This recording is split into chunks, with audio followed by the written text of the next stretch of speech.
Assalamualaikum warahmatullahi wabarakatuh. Bismillahirrahmanirrahim. Alhamdulillahirabbil alamin wassalatu wassalamu ala asrafil mursalin Sayyidina Muhammadin wa ala alihi wa sahbihi wa baraka wasallam. Amma ba'du. Saudara-saudara, para mahasiswa yang dirahmati Allah Subhanahu wa taala, alhamdulillah kita bisa bertemu kembali pada kesempatan kali ini dalam mata kuliah kita, yaitu adalah hadis. Baik, sebelumnya mari kita awali pertemuan kita pada kesempatan kali ini dengan membaca basmalah bersama-sama. Mari, bismillahirrahmanirrahim. Saudara-saudara yang dirahmati Allah Subhanahu wa taala, insya Allah dalam satu semester nanti kita akan bersama-sama akan diskusi, akan menganalisis dan berbagai macam hal yang terkait dengan hadis. Nanti insya Allah akan bersama-sama dengan saya Dr. Muhnur Sikin, MSI. Mata kuliah ini nanti Bapak harapkan akan menjadi sebuah inspirasi untuk kita semuanya. Kita akan lebih paham tentang hadis dan lain sebagainya. Baik saudara, sebelumnya Bapak akan menyampaikan yang pertama adalah kontrak perkuliahan hadis. Apa yang akan kita lakukan dalam satu semester ke depan? Tentunya pertama Bapak akan menyampaikan yang terkait dengan kontrak perkuliahannya. Baik saudara yang saya hormati, Bapak akan menyampaikan beberapa hal yang terkait dengan bagaimana kontrak perkuliahan yang akan kita lakukan pada satu semester ke depan. Yang pertama adalah deskripsi mata kuliah kita. Suatu gedung yang kuat dan kokoh bila dilandasi dengan pondasi yang kuat. Demikian pula dengan pendidikan, wabil khususan pendidikan Islam, akan kuat dan kokoh bila dilandasi dengan filosofis dan keilmuan yang kuat yang berdasarkan Al-Quran dan hadis, serta pemikiran para tokoh-tokoh pendidikan Islam. Mata kuliah ini akan memberikan pengetahuan dasar kepada mahasiswa tentang ulum hadis, bagaimana pengertian hadis, pengertian sunnah, khobar, asar, struktur hadis secara formal, hadis strukturnya, sanadnya dan makhorijnya, kedudukan hadis dalam syariat Islam, fungsi hadis terhadap Al-Quran, lain sebagainya, sampai kepada inkarus sunnah, sejarah dan bantahan terhadap kritik, sanad dan hadis. Baik saudara, apa tujuan untuk belajar hadis ini?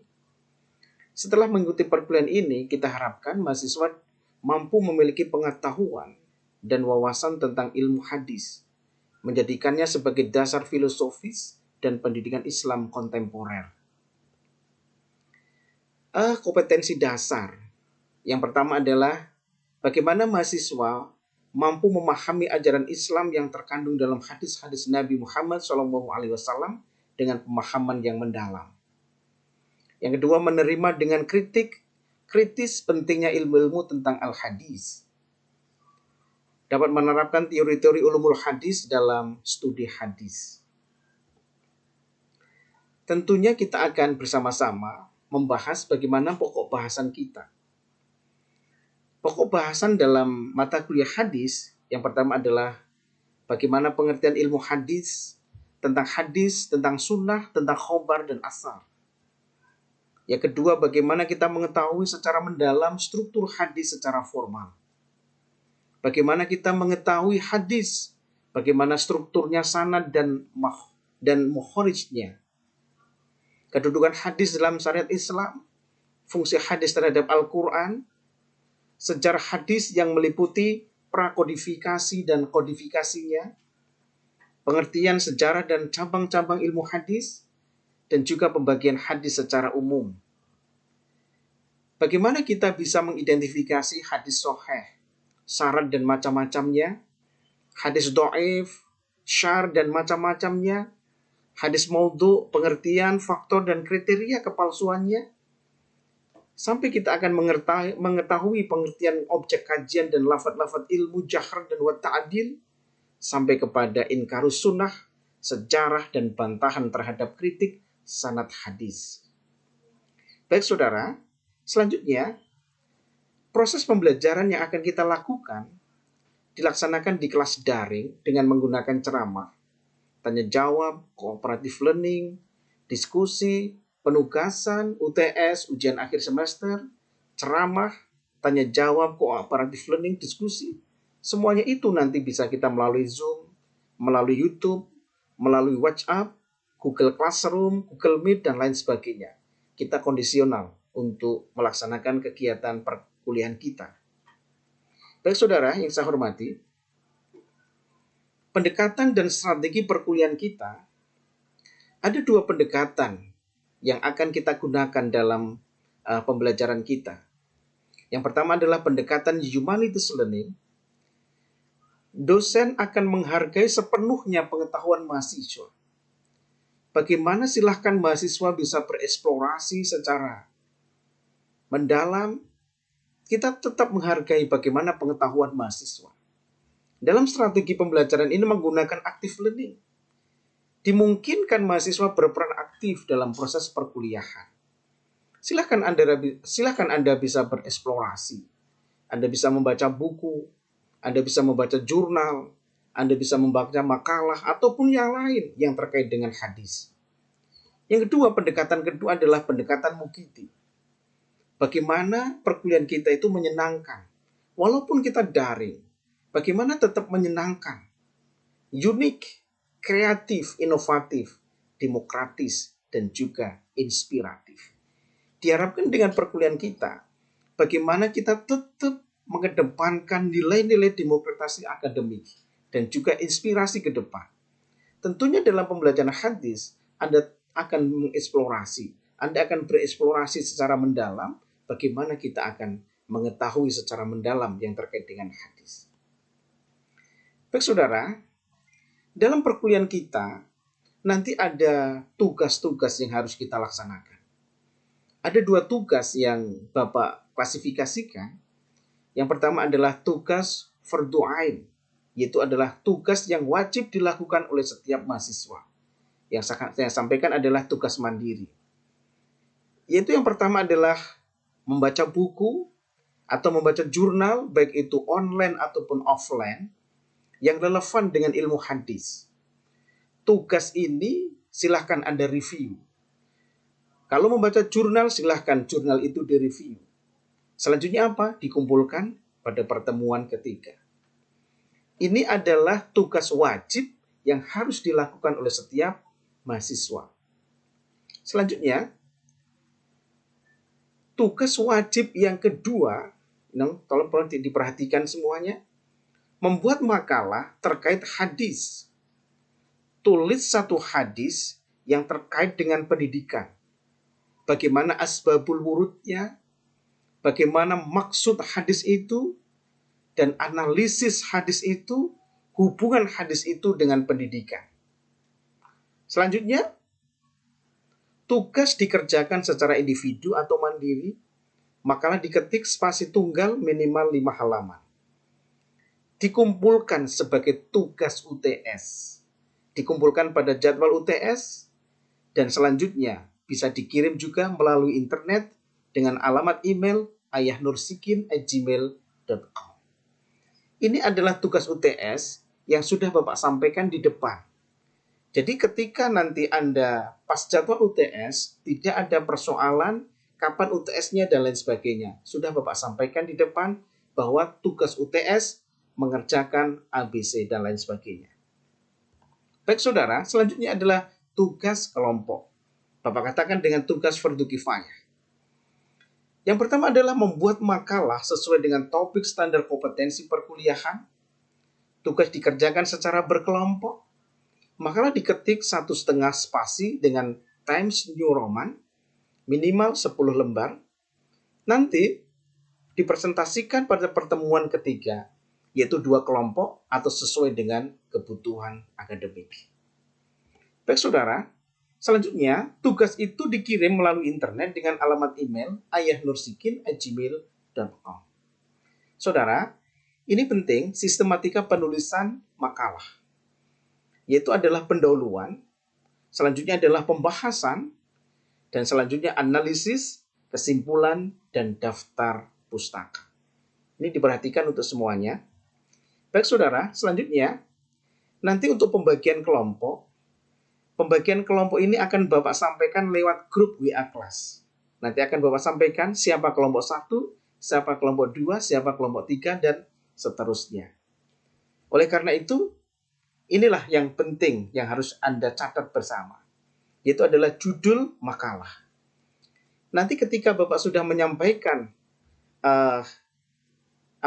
nama-nama kelompok di grup WA, maka judulnya adalah kelompok pertama, pengertian ilmu hadis, sunnah, khobar, dan asar. Ini kelompok pertama. Kelompok kedua, hadis, strukturnya, sanad, dan mukhorijnya. Kelompok ketiga, kedudukan hadis dalam syariat Islam, fungsi hadis terhadap Al-Quran. Kelompok empat, sejarah hadis yang meliputi prakodifikasi dan kodifikasinya. Kelompok 5, pengertian, sejarah, dan cabang-cabang ilmu hadis. Kelompok 6, hadis sahih, syaratnya, dan macam-macam hadis sahih. Yang ketujuh, kelompok 7 adalah hadis dhaif, syar, dan macam-macamnya. Kelompok 8, hadis maudhu, pengertian, faktor, dan kriteria kepalsuannya. Kelompok 9, pengertian, objek kajian, dan lafaz-lafaz ilmu jahr dan wata'adil.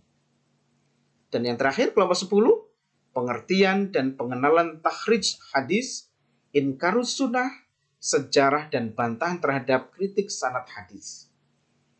Baik, ini saudara, ini adalah judul-judul makalah dari kelompok 1 sampai kelompok 10. Baik saudara yang saya hormati, ada persoalan dengan tugas dapat menghubungi dosen ke nomor WA ataupun HP 081 826 3748. Tugas atau informasi akademik dapat dilihat di blogspot myayahnur.blogspot.co.id. Baik saudara yang saya hormati, bobot evaluasi perkuliahan kita. Yang pertama adalah kehadiran, itu adalah 15%. Keaktifan dalam pembelajaran 10%. Makalah atau seminar kelas atau penugasan 20%. UTS 25%. Dan ujian akhir semester 30%. Pas 100%. Silahkan Anda bisa memposisikan dan bisa membagi waktu sebaik-baiknya untuk mengikuti perkuliahan kita. Baik saudara, referensi yang bisa kita buka dalam mata kuliah hadis kita bisa buka misalnya dari Mujab Mahali, ini Mutiara Hadis Hadits Qudsi, atau dari Abu A'la Al-Maududi, Petunjuk Juru Dakwah, atau kita bisa cari lagi Al-Alwi Al-Maliki, Prinsip-prinsip Pendidikan Rasulullah, atau kita buka Aminah Ad-Dahlan, Hadis Arba'in dan Hadis Arba'in Nawawi, atau Imam Nawawi Riyadhus Shalihin, dan banyak lagi referensi-referensi yang bisa kita baca. Dan kita bisa buka lagi misalnya kitab-kitab hadis induk dan nukilan misalnya. Abu Dawud Sulaiman, kita buka misalnya Sunan Abu Dawud. Kita bisa buka lagi misalnya Sunan An-Nasa'i atau Al-Mujtaba. Atau kita bisa buka lagi Sunan At-Tirmidzi atau Sunan Ibnu Majah. Dan banyak hadis yang perlu kita baca secara mendalam. Kita bisa lagi misalnya hal-hal yang terkait dengan hadis misalnya. Kita bisa buka misalnya yang terkait dengan pendidikan Islam, tokoh-tokoh seri kajian filsafat pendidikan Islam, dan lain sebagainya. Dan yang terakhir adalah kita bisa buka misalnya kitab-kitab syarah dan penunjangnya. Kita bisa buka misalnya kitab syarah hadis berkaitan dengan judul kitab hadis.